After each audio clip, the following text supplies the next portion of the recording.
Commodities rally looking like it's hitting a little bit of a rough spot here. Some folks are wondering if that was it.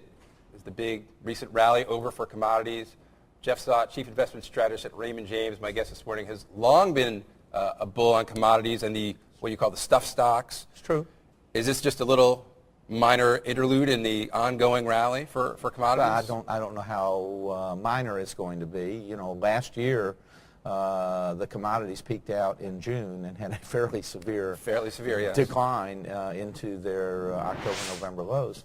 But you're not expecting that kind of dramatic downturn in economic activity as we talked about in that segment. But the other thing was a lot of hot money piled into them in the first half of 2008 because it was the only thing working. Right. The quid pro quo is they piled out of them when they stopped started working. Right. breaking down. I have been a commodity bull since the fourth quarter of 2001 when we figured out that China was going to join the World Trade Organization.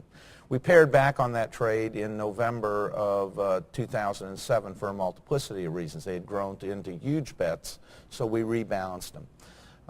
Took a third to half the money off the table. Going into October, November, started reacquiring them because I think once per capita incomes start rising, that people consume more stuff. It's been the history of mankind. So I think longer term, that's a great theme, a great way to invest. Over the past month, I have been telling people they've run too far, too fast, they're overstretched right here, and you ought to be much more cautious. Right, because it did seem like the hot money went back to the very same trade that they were doing in 2007. The yen carry trade, you use that money to invest in commodities and emerging markets and the growth areas of the market. Do you think that they've gone right back to, once bitten, twice shy? Are they going to get burned again, I guess is what I'm asking? Maybe in the short term, but with the money that's being thrown at the economic crisis, the seeds of inflation have clearly been planted. Now, I don't think it's a near-term event, but I think it's a back half 2010 event. So people like me have had to put the reflation trade back on.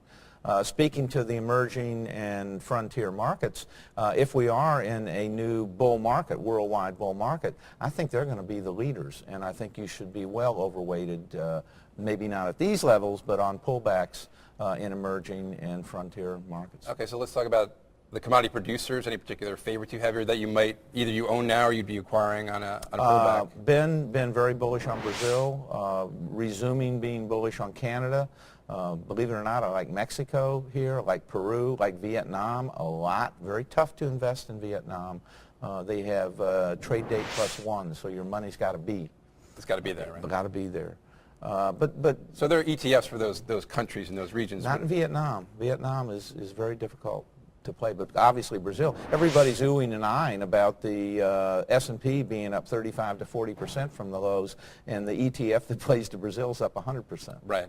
And what about individual companies, commodity producers? Yeah, we like the agricultural theme a lot, particularly the convertible preferreds in things like Archer Daniels Midland, because one of our other big themes is the baby boomers are retiring, and they need to supplement their retirement income. They can't get enough supplementation, if you will, right. Out of treasuries. So companies like Archer Daniels that still have a viable convertible preferred with an 8+% yield.